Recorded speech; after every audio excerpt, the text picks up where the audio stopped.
हैं और वहां पर मुलाकात के साथ साथ उनके द्वारा लिखे गए पुस्तकों के विमोचन का कार्यक्रम है प्रधानमंत्री नरेंद्र मोदी का। ये तस्वीरें आप चित्रकूट से देख रहे हैं, जहां प्रधानमंत्री नरेंद्र मोदी पहुंचे हैं जगत गुरु रामभद्राचार्य से तुलसी पीठ न्यास में मुलाकात करने के लिए, और साथ ही प्रधानमंत्री नरेंद्र मोदी के द्वारा जगत गुरु रामभद्राचार्य के द्वारा लिखे गए पुस्तकों का विमोचन का भी कार्यक्रम है।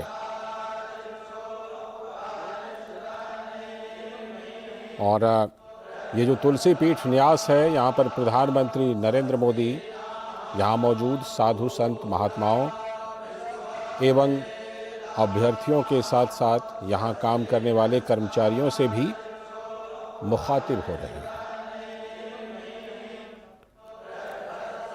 और जिन पुस्तकों के विमोचन का कार्यक्रम है, उन पुस्तकों के बारे में अगर हम आपको बताएं तो जगत गुरु रामभद्राचार्य ने 10,000 पन्नों की एक पुस्तक लिखी है, जो खास तौर पर ब्रेल लिपि में है, और इसी पुस्तक का विमोचन प्रधानमंत्री करने वाले हैं। और इसी के लिए प्रधानमंत्री नरेंद्र मोदी यहाँ पर पहुंचे हैं तुलसी पीठ में। दर्शन एवं पूजा अर्चना प्रधानमंत्री नरेंद्र मोदी ने तुलसी पीठ में की है। उसी की तस्वीरें आप अपने टेलीविज़न स्क्रीन पर देख पा रहे हैं।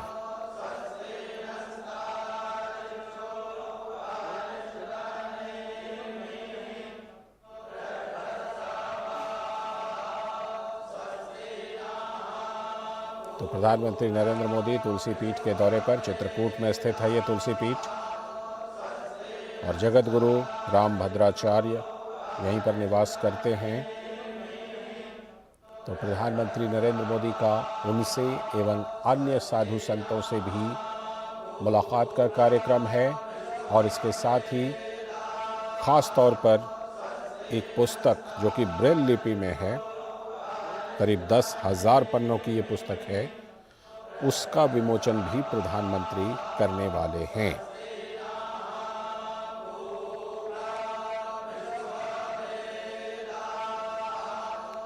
तो तुलसी पीठ न्यास, चित्रकूट का ये तुलसी पीठ न्यास, जहां पर प्रधानमंत्री नरेंद्र मोदी पहुंचे हैं और वहां उपस्थित साधु संत महात्माओं कर्मचारियों से मुखातिब हुए हैं। साथ ही उन्होंने वहां पर दर्शन एवं पूजा अर्चना भी की है। पीएम ने कांच मंदिर में ये पूजा अर्चना की है। तुलसी पीठ एक बहुत ही महत्वपूर्ण धार्मिक और सामाजिक सेवा संस्थान है, और तुलसी पीठ की स्थापना जगत गुरु रामभद्राचार्य ने साल 1987 में की थी। उसी तुलसी पीठ का प्रधानमंत्री दौरा कर रहे हैं।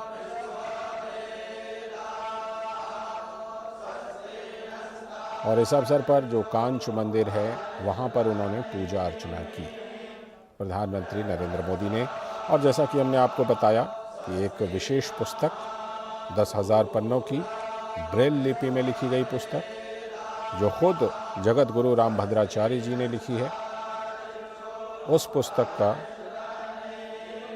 विमोचन करने वाले हैं हमारे संवाददाता अजीत द्विवेदी। इस खबर पर और ज्यादा जानकारी देने के लिए फोन लाइन पर जुड़ चुके हैं। अजीत, प्रधानमंत्री का चित्रकूट में ये दूसरा कार्यक्रम। प्रदेश के माननीय राज्यपाल श्री मंगू भाई पटेल जी का आत्मीय स्वागत, वंदन और अभिनंदन। तालियों के द्वारा कृपया माननीय राज्यपाल जी का स्वागत करें।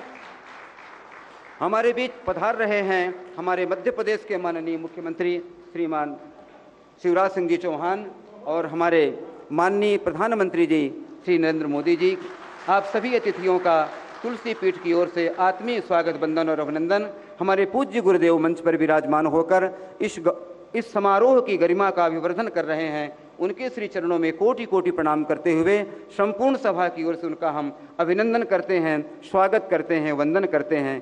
पूज्य गुरुदेव ने जो आज महान सारस्वत उपहार समाज को जो अर्पित कर रहे हैं पूज्य हमारे श्रद्धेय माननीय प्रधानमंत्री जी 3 महान ग्रंथों का लोकार्पण करने जा रहे हैं, अद्वितीय और अनुपम हैं। हम पुनः मंच को प्रणाम करते हैं और मैं बड़े सम्मान के साथ माननीय प्रधानमंत्री जी का स्वागत करने के लिए आमंत्रित करता हूं पूज्य गुरुदेव भगवान को कि वे पुष्पमाला, अभिनंदन पत्र और स्मृति चिन्ह के रूप में गदा अर्पित करके माननीय प्रधानमंत्री जी का आत्मीय स्वागत करने की कृपा करें। पूज्य गुरुदेव भगवान पद्म विभूषण श्री तुलसी पीठाधीश्वर जगत गुरु स्वामी रामभद्राचार्य जी महाराज पुष्पमालार्पण कर रहे हैं। उसके बाद अभिनंदन पत्र पूज्य गुरुदेव माननीय प्रधानमंत्री जी को अभिनंदन पत्र अर्पित कर रहे हैं। अभिनंदन पत्र के माध्यम से पूज्य गुरुदेव ने अपना आशीर्वाद उसमें पिरोया है जो माननीय प्रधानमंत्री जी को समर्पित कर रहे हैं। और अब रजत गदा जी माननीय प्रधानमंत्री जी को अर्पित कर रहे हैं। अत्यंत गौरवपूर्ण क्षण, जोरदार तालियों के साथ स्वागत कीजिए अपने यशस्वी विश्व के सर्वाधिक लोकप्रिय प्रधानमंत्री श्रीमान नरेंद्र मोदी जी का। मंच पर विराजमान हैं मध्य प्रदेश के माननीय राज्यपाल जी श्रीमान मंगू भाई जी पटेल। मैं उनके सम्मान के लिए आमंत्रित करता हूं श्री अभय चांडक जी मुंबई को, कृपया पधारें और माननीय राज्यपाल जी का पुष्पमाला अर्पित करके और स्मृति चिन्ह के रूप में श्री जी पधारें और माननीय राज्यपाल जी का स्वागत करें, आत्मीय वंदन और अभिनंदन करें। मैं पुनः अभय चांडक जी से अनुरोध करूंगा, हमारे बीच उपस्थित हैं हमारे यशस्वी मुख्यमंत्री आदरणीय श्री शिवराज सिंह जी चौहान, उनका भी सम्मान पुष्पमाला अर्पित करके और स्मृति चिन्ह के रूप में राम दरबार की प्रतिकृति भेंट कर सम्मान करें। पुनः माला पुनः मैं इस सभा में जो परमाध्यक्ष हैं इस सभा की गौरव का अभिवर्धन कर रहे हैं, हम सभी के परम पूज्य आराध्य पूज्यपाद जगत गुरु भगवान, उनके सम्मान के लिए मैं मध्य प्रदेश के माननीय मुख्यमंत्री जी से निवेदन करूंगा पुष्पमाला अर्पित करके पूज्य गुरुदेव का अभिनंदन करें। जी जल्दी लो, क्योंकि आज पूज्य गुरुदेव जो सारस्वत उपहार इस जगत को प्रदान कर रहे हैं अद्भुत, अतुलनीय और अनुपम है।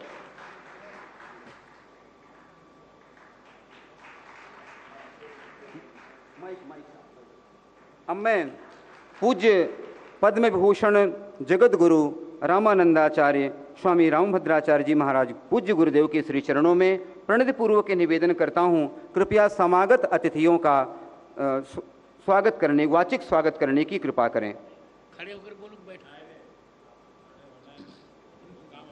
हाँ जी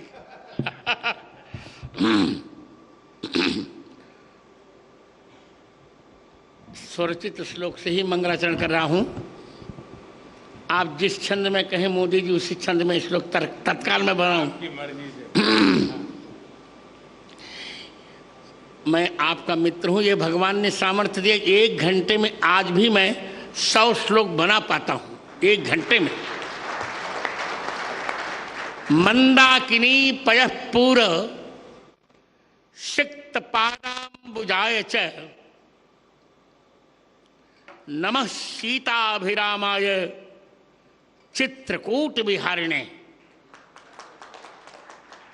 श्री सीतानाथ समारंभाम श्री रामानंदार्य मध्यमाम अस्मदाचार्य पर्यंताम वंदे श्री गुरु परंपराम।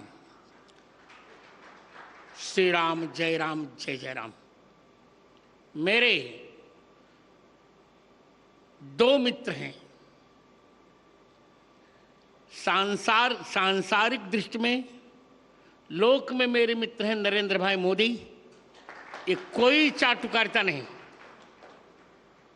भारत के यशस्वी प्रधानमंत्री नरेंद्र भाई मोदी और अलौकिक मित्र हैं भगवान श्री कृष्ण। मेरे अभिन्न मित्र भारत के यशस्वी प्रधानमंत्री जिन्होंने 9 वर्षों में भारत की काया बदल डाली। कौन कल्पना कर सकता था कि हम चंद्रमा के दक्षिण ध्रुव पर चले जाएंगे? कौन कल्पना कर सकता था? इलेक्शन कमीशन से मैंने पूछ लिया है, 370 हट जाएगी। कौन कल्पना कर सकता था ट्रिपल तलाक समाप्त होगा? कौन कल्पना कर सकता था कि महिला आरक्षण विधेयक पास होगा? ऐसे यशस्वी प्रधानमंत्री, मेरे, भले वो मुझे गुरुजन कहे पर वो मेरे मित्र हैं, मैं उन्हें मित्र ही मानता हूं और मित्र ही मानता रहूंगा। मित्रम प्रीति रसायनम नयनयो। और मेरे स्नेह भाजन मध्य प्रदेश के राज्यपाल मंगू सिंह भाई पटेल और मध्य प्रदेश के यशस्वी मुख्यमंत्री शिवराज सिंह, समागत सभी माताओं, बहनों, मित्रों, बालकों और बालिकाओं और बालकों, आज श्री तुलसी पीठ चित्रकूट में मैं सभी का स्वागत क्या करूं, मैं सभी का मंगलाशासन करता हूं। आचार्य स्वागत नहीं करता हूं, मंगलाशासन करता है। मैं सबका मंगलाशासन कर रहा हूं। आज मेरे हर्ष की सीमा इसलिए नहीं है कि बंद नेत्रों से जीवन के 2 महीने बाद ही नेत्रों को खोकर मैंने अपनी यात्रा प्रारंभ की। एक संस्मरण छोटा सा सुनाकर मोदी जी, 4 साल का मैं था तब, जब मेरी चिकित्सा मुंबई में चल रही थी, तो डॉक्टरों ने कहा नेत्र अब नहीं ठीक हो सकेंगे। उसी समय मुरारजी देसाई के भतीजे थे अमोल जी देसाई, बहुत अच्छे डॉक्टर थे, गुजराती जानते थे। उन्होंने कहा मुझसे, मेरा पहला नाम लेकर, गिरिधर उदास मत हो, तुमको 2 नेत्र मिल जाएंगे। कौन से? तो उन्होंने गुजराती का एक गीत पढ़ा, गीता रामायण मारी अंतरनी आँखो, प्रभु ये दीधी छे मैंने उड़वानी पाँखो। मैंने यही मूल मंत्र जीवन में उतारा और जीवन के 5वें वर्ष में पूरी गीता कंठस्थ कर ली 15 दिन में, और जीवन के 7वें वर्ष में मैंने संपूर्ण रामचरितमानस कंठस्थ कर लिया। 2 आंखें मुझे मिल गई मित्र। कभी भी मैंने ब्लाइंड कंसेशन नहीं लिया, कभी भी मैंने ब्लाइंड छात्रवृत्ति भी नहीं ली, क्योंकि मैं अपने को दृष्टि बाधित मानता ही नहीं। संतत्व की जहां तक परिभाषा है, आपको जानकर अच्छा लगेगा। संत वो जगत गुरु वो होता है जो 3 ग्रंथों पर भाष्य लिखता है, गीता जी, ब्रह्मसूत्र और उपनिषद। आपके स्नेह से मित्र, मैंने 1998 में ही तीनों पर भाष्य लिख लिया था और तत्कालीन प्रधानमंत्री, मेरे बड़े अच्छे मित्र यशस्वी अटल बिहारी वाजपेयी ने उसका लोकार्पण किया था। मैं जगत गुरुत्व की पूर्ण योग्यता मैंने प्राप्त की और आज की तारीख में मेरे अतिरिक्त भारत में कोई भी ऐसा जगत गुरु नहीं है जिसने तीनों पर भाष्य लिखा हो। ये आपको बताकर मुझे अच्छा लगेगा कि मैं अपनी बिरुदावली नहीं कर रहा हूं, पर आपको लगना चाहिए कि बंद आंखों से भी कितना काम किया जा सकता है। मित्र, मैंने अब तक 230 पुस्तकें लिखी। जिन 3 पुस्तकों का आप लोकार्पण करने जा रहे हैं, यद्यपि एक पुस्तक और थी पर मैंने पीएमओ को सूचित नहीं किया था, उसका नहीं। जिन 3 पुस्तकों का आप लोकार्पण करने जा रहे हैं मित्र आज, उनमें से प्रथम पुस्तक है पाणिनि अष्टाध्यायी पर वृत्तित्रयी। पाणिनि अष्टाध्यायी का मूल केवल 25 पृष्ठों में है उस पर मैंने 3 वृत्तियां लिखी। उसका कलेवर है 9000 पृष्ठ।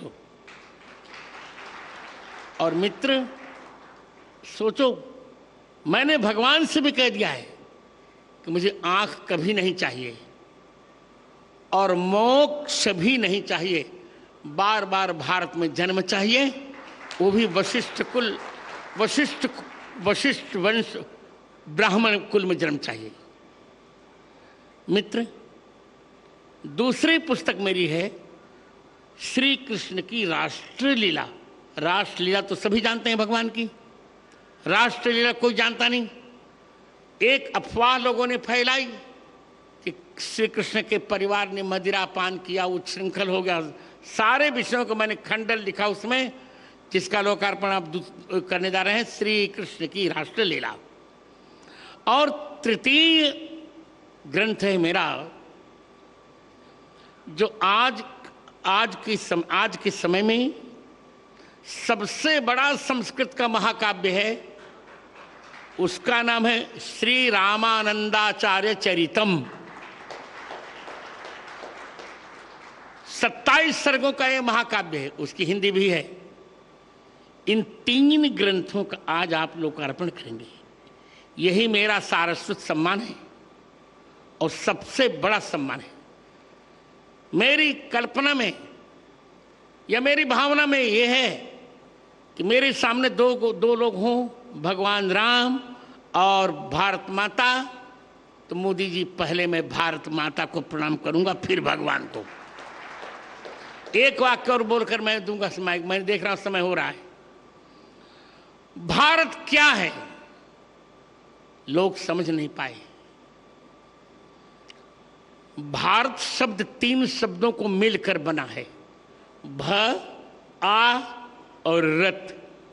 भ माने भगवान, आ माने आदर और र माने रत, प्रेम। जिस देश पर भगवान का आदर भी है और प्रेम भी है, उसको कहते हैं भारत। भरतानाम भक्ति ही भारतम। 3 भरतों के भजन भक्ति का जो आश्रय है, ऋषभ पुत्र भरत, शकुंतला दुष्यंत पुत्र भरत और दशरथ कैकेयी पुत्र भरत, इन तीनों का जहां आदर है, उस देश का नाम है भारत। उसी भारत को हम अब 25 वर्षों में विकसित भारत बनाने जा रहे हैं। बहुत जल्दी 5वीं अर्थव्यवस्था से बन गया। हम बहुत जल्दी 3 अर्थव्यवस्थाओं में भारत को देखने जा रहे हैं। और यह श्रेय मेरे मित्र को जाता है। मैं बहुत प्रसन्न हूं। समय नहीं है, बोलता बहुत, पर समय नहीं है। आज आपको प्राप्त कर, मुख्यमंत्री और राज्यपाल को और सभी समागतों को प्राप्त कर मैं प्रसन्न हूं। विद्वान का सब कुछ होता, उसकी सरस्वती का सम्मान। मुझे लोग कहा करते हैं, आपके पास क्या है? मैंने कहा, मेरे पास और पैसा धन नहीं है। धन तो क्षणभंगुर होता है और लोग चमत्कार में विश्वास करते हैं, पर मित्र, मैं चमत्कार में विश्वास नहीं करता। मैं केवल शास्त्र में विश्वास करता हूं। अभी मोदी जी ने कहा वजन घटाइए। मैंने कहा क्या करूं? प्रतिदिन 2 लाख राम नाम का जप करता हूं, फिर लिखता पढ़ता। मुझे समय ही नहीं मिलता कि मैं और कुछ करूं। अभी रामचरितमानस के 9 खंड मुझे लिखने हैं। 9 खंड में रामचरितमानस मुझे लिखना, इसकी व्याख्या लिखनी है। और मैंने यही कहा प्रधानमंत्री जी से, जो अभी यहाँ नहीं कहूँगा, आप किसी भी प्रकार रामचरितमानस को ही राष्ट्र ग्रंथ होना चाहिए। इतना कहकर मैं यह अमायिक माइक फिर संचालक को दे रहा हूं। जय श्री राम, जय भारत, भारत माता की, भारत माता की, भारत माता की। वंदे वंदे वंदे। जय श्री राम। अनेके धन्यवादाः आचार्यचरणाः। अब मैं अत्यंत सम्मान के साथ मध्य प्रदेश के यशस्वी माननीय मुख्यमंत्री श्री शिवराज सिंह चौहान जी से विनती करता हूँ, कृपया पधारें और आत्मीय उद्बोधन प्रदान करने का कष्ट करें।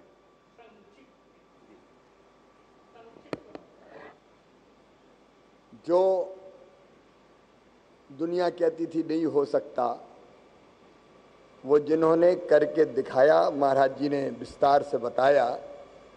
ऐसे हमारे अत्यंत प्रिय और लोकप्रिय प्रधानमंत्री, जिनके नेतृत्व में भारत भौतिकता की अग्नि में दग्ध विश्व मानवता को शाश्वत शांति के पथ का दिग्दर्शन कराएगा, आदरणीय प्रधानमंत्री जी, आदरणीय राज्यपाल जी और आदरणीय महाराज जी, आत्मनुमोक्षार्थ जगत हिताय च, जिनके जीवन का लक्ष्य है भौतिक दृष्टि नहीं है, लौकिक दृष्टि नहीं है, लेकिन दिव्य दृष्टि और प्रज्ञा चक्षु जिनके पास हैं। और यहाँ उपस्थित सभी संतगण, चित्रकूट के घाट पर भई संतन की भीड़, तुलसीदास चंदन घिसे और तिलक देत रघुवीर।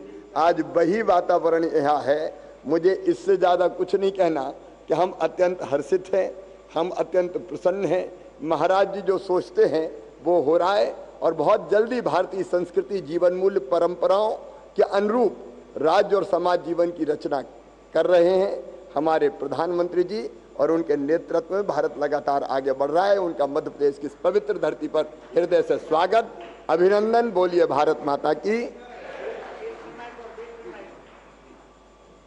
मैं आज एक वाक्य भावुकता से कह रहा हूं, यह कार्यक्रम मेरे उत्तराधिकारी आचार्य रामचंद्र दास ने निश्चित किया था। अतिथियों की व्यवस्था के कारण उन्होंने कहा, गुरुजी आप प्रधानमंत्री का कार्यक्रम कीजिए, मैं अतिथियों की व्यवस्था करता हूं। उसको भी सब लोग आशीर्वाद दीजिए। अब मैं अत्यारे हूं मध्य प्रदेश ना राज्यपाल मंगू सिंह भाई पटेल ने आहूत करूं छू संक्षेप में પોતાની વિચારા વ્યક્ત हो गया થઈ ગયું। અત્યારે હું અત્યારે હું મારા અત્યંત સ્નેહિલ મિત્ર ભારતના પ્રધાનમંત્રી, ભારતને વિકસિત ભારત બનાવવા માટે કૃત સંકલ્પ एकमात्र राष्ट्रभक्त माननीय नरेंद्र भाई मोदी ने आ अमायिक माइक आप पूछो बोलवा माटे मैं आमंत्रित करता हूं माननीय प्रधानमंत्री नरेंद्र भाई मोदी को। हाँ, पहले पुस्तकों का लोकार्पण हो जाए, फिर प्रधानमंत्री का वक्तव्य होगा। अष्टाध्यायी पर यह पुस्तक केवल 25 पृष्ठ की पुस्तक जो 9,000 पृष्ठों में है। इदानीं लोकार्पणं कुरुते प्रधानमंत्री मदीयानां त्रयाणां पुस्तकानां भद्रं कर्णेभिः शृणुयाम देवा भद्रं पश्येमाक्षभिर्यजत्राः। हाँ आप करिए, मैं मंत्र बोल रहा हूं। भद्रं कर्णेभिः शृणुयाम देवा भद्रं पश्येमाक्षभिर्यजत्राः स्थिरैरङ्गैस्तुष्टुवागुंसस्तनूभिर्व्यसे महिदेवहितं जदायुः। अउणरिद्रिक एवं अयौ छैवर्त लण्यम गणनम जभे घरदस जब गर्दस खप छटे तो कभे सत्सर हल। पुस्तकानां लोकार्पणं जातम इदानीं श्रोत कामाभजम।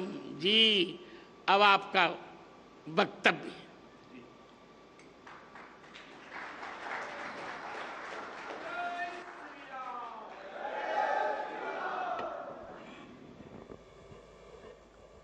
नमो राघवाय,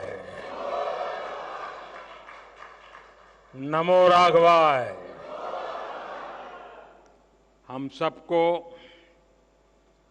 आशीर्वाद देने के लिए उपस्थित पूजनीय जगतगुरु श्री रामभद्राचार्य जी, यहाँ पधारे हुए सभी तपस्वी वरिष्ठ संतगण, ऋषिगण, मध्य प्रदेश के राज्यपाल श्री मंगू भाई पटेल, मुख्यमंत्री भाई शिवराज जी, उपस्थित अन्य सभी महानुभाव, देवी और सज्जनों, मैं चित्रकूट की परम पावन भूमि को पुनः प्रणाम करता हूं। मेरा सौभाग्य है कि आज पूरे दिन मुझे अलग अलग मंदिरों में प्रभु श्री राम के दर्शन का अवसर मिला और संतों का आशीर्वाद भी मिला है। विशेषकर जगतगुरु रामभद्राचार्य जी का जो स्नेह मुझे मिलता है वो अभिभूत कर देता है।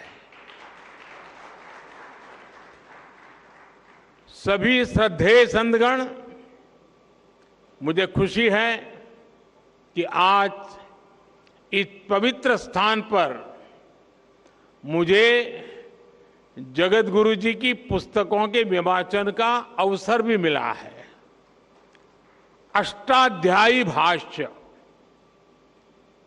रामानंदाचार्य चरितम और भगवान कृष्ण की राष्ट्रलीला, ये सभी ग्रंथ भारत की महान ज्ञान परंपरा को और समृद्ध करेंगे। मैं इन पुस्तकों को जगतगुरु जी के आशीर्वाद का एक और स्वरूप मानता हूं। आप सभी को मैं इन पुस्तकों के विमोचन पर बधाई देता हूं। मेरे परिवारजनों, अष्टाध्यायी भारत के भाषा विज्ञान का, भारत की बौद्धिकता का और हमारी शोध संस्कृति का हजारों साल पुराना ग्रंथ है। कैसे एक एक सूत्र में व्यापक व्याकरण को समेटा जा सकता है, कैसे भाषा को संस्कृत विज्ञान में बदला जा सकता है, महर्षि पाणिनि की हजारों वर्ष पुरानी रचना इसका प्रमाण है। आप देखेंगे दुनिया में इन हजारों वर्षों में कितनी ही भाषाएं आई और चली गई। नई भाषाओं ने पुरानी भाषाओं की जगह ले ली, लेकिन हमारी संस्कृत आज भी उतनी ही अक्षुण्ण, उतनी ही अटल है। संस्कृत समय के साथ परिष्कृत तो हुई, लेकिन प्रदूषित नहीं हुई। इसका कारण संस्कृत का परिपक्व व्याकरण विज्ञान है।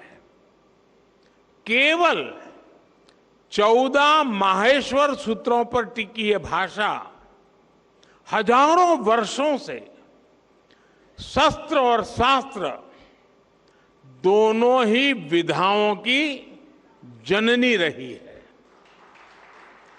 संस्कृत भाषा में ही ऋषियों के द्वारा वेद की ऋचाएं प्रकट हुई है। इसी भाषा में पतंजलि के द्वारा योग का विज्ञान प्रकट हुआ है। इसी भाषा में धन्वंतरी और चरक जैसे मनुष्यों ने आयुर्वेद का सार लिखा है। इसी भाषा में कृषि पराशर जैसे ग्रंथों ने कृषि को श्रम के साथ साथ शोध से जोड़ने का काम किया है। इसी भाषा में हमें भारत भूमि के द्वारा नाट्य शास्त्र और संगीत शास्त्र का उपहार मिला है। इसी भाषा में कालिदास जैसे विद्वानों ने साहित्य के सामर्थ्य से विश्व को हैरान किया है। और इसी भाषा में अंतरिक्ष विज्ञान, धनुर्वेद और युद्ध कला के ग्रंथ भी लिखे गए हैं। और ये तो मैंने केवल कुछ ही उदाहरण दिए हैं। ये लिस्ट इतनी लंबी है कि आप एक राष्ट्र के तौर पर भारत के विकास का जो भी पक्ष देखेंगे उसमें आपको संस्कृत के योगदान के दर्शन होंगे। आज भी दुनिया की बड़ी बड़ी यूनिवर्सिटीज में संस्कृत पर रिसर्च होती है। अभी हमने ये भी देखा है कि कैसे भारत को जानने के लिए लिथुआनिया देश की राजदूत ने भी संस्कृत भाषा सीखी। यानी संस्कृत का प्रसार पूरी दुनिया में बढ़ रहा है। साथियों, गुलामी के 1000 साल के कालखंड में भारत को तरह तरह से जड़ों से उखाड़ने का प्रयास हुआ। इन्हीं में से एक था संस्कृत भाषा का पूरा विनाश। हम आजाद हुए, लेकिन जिन लोगों ने गुलामी की मानसिकता नहीं गई, वो संस्कृत के प्रति वैर भाव पालते रहे। कहीं कोई लुप्त भाषा का कोई शिलालेख मिलने पर ऐसे लोग उसका महिमा मंडन करते हैं, लेकिन हजारों वर्षों से मौजूद संस्कृत का सम्मान नहीं करते। दूसरे देश के लोग मातृभाषा जाने तो ये लोग प्रशंसा करेंगे, लेकिन संस्कृत भाषा जानने को ये पिछड़ेपन की निशानी मानते हैं। इस मानसिकता के लोग पिछले 1000 साल से हारते आ रहे हैं और आगे भी कामयाब नहीं होंगे। संस्कृत केवल परंपराओं की भाषा नहीं है, ये हमारी प्रगति और पहचान की भाषा भी है। बीते 9 वर्षों में हमने संस्कृत के प्रसार के लिए व्यापक प्रयास किए हैं। आधुनिक संदर्भ में अष्टाध्यायी भाष्य जैसे ग्रंथ इन प्रयासों को सफल बनाने में बड़ी भूमिका निभाएंगे।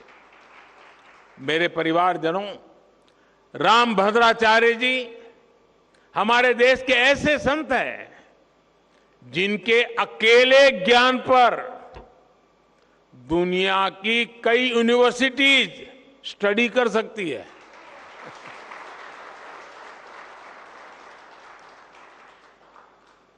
बचपन से ही भौतिक नेत्र न होने के बावजूद आपके प्रज्ञा चक्षु इतने विकसित हैं कि आपको पूरे वेद वेदांग कंठस्थ है। आप सैकड़ों ग्रंथों की रचना कर चुके हैं। भारतीय ज्ञान और दर्शन में प्रस्थानत्रयी को बड़े बड़े विद्वानों के लिए भी कठिन माना जाता है। जगत गुरु जी उनका भी भाष्य आधुनिक भाषा में लिख चुके हैं। इस तरह का ज्ञान, ऐसी मेधा व्यक्तिगत नहीं होती, ये मेधा पूरे राष्ट्र की धरोहर होती है।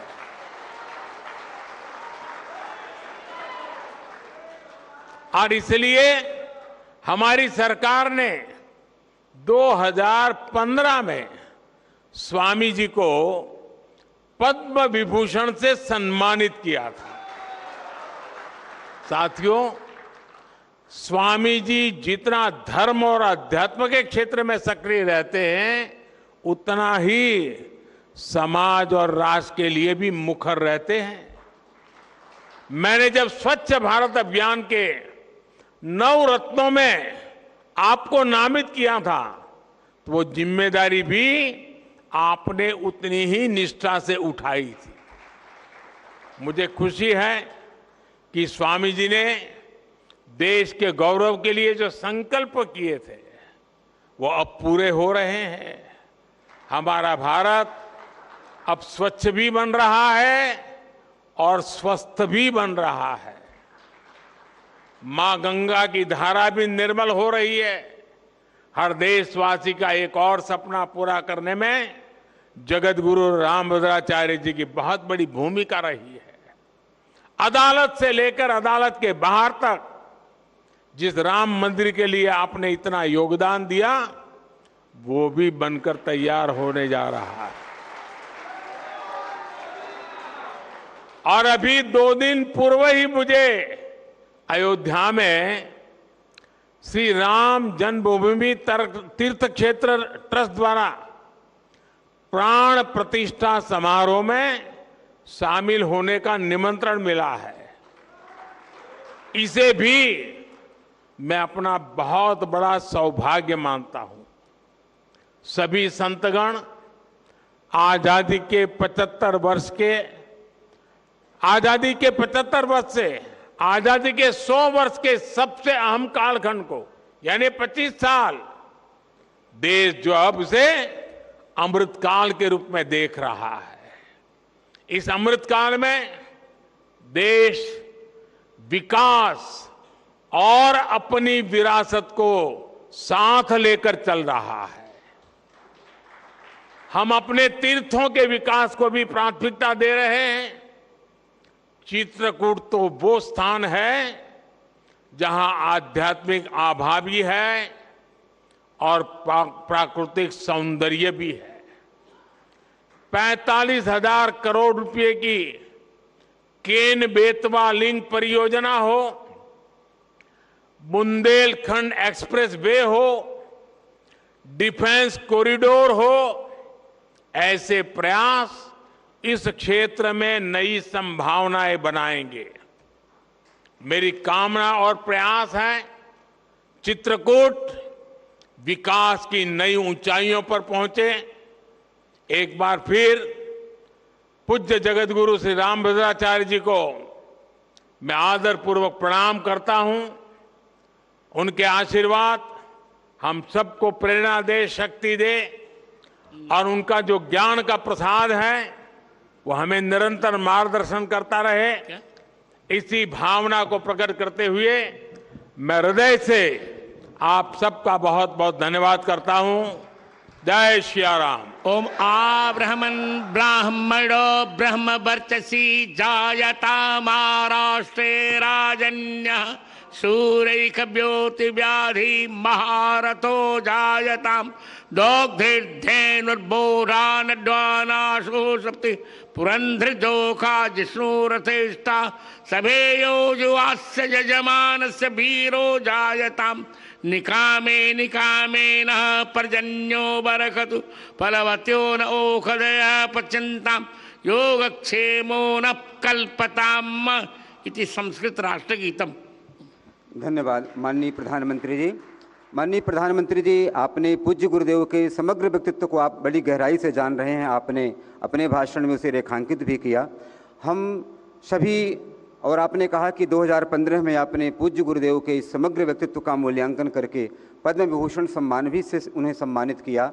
हम सभी सभासद और हमारे देश की करोड़ों जनता आपसे निवेदन करती है कि ऐसी विलक्षण विभूति जो इस परिस्थिति में रह कर के जिसने विश्व जनमानस को मतलब 230 ग्रंथ अद्भुत, और आज जिन 9 ग्रंथों का लोकार्पण हुआ, एक सूत्र में बड़े बड़े पंडितों को पसीना आता है व्याख्या करने में, उसकी 9000 पेजों में व्याख्या प्रस्तुत करके जो एक लोकोत्तर कार्य किया है, उनके समग्र सामाजिक सेवा, समग्र आध्यात्मिक साधना और उनकी सारस्वत साधना का मूल्यांकन करते हुए उन्हें भारत के सर्वोच्च सम्मान से सम्मानित किया जाना चाहिए। ऐसा हम सभी सभासद और हमारे देश की जनता आपसे विनती करती है। इन्हीं शब्दों के साथ आपके प्रति बहुत बहुत आभार, धन्यवाद।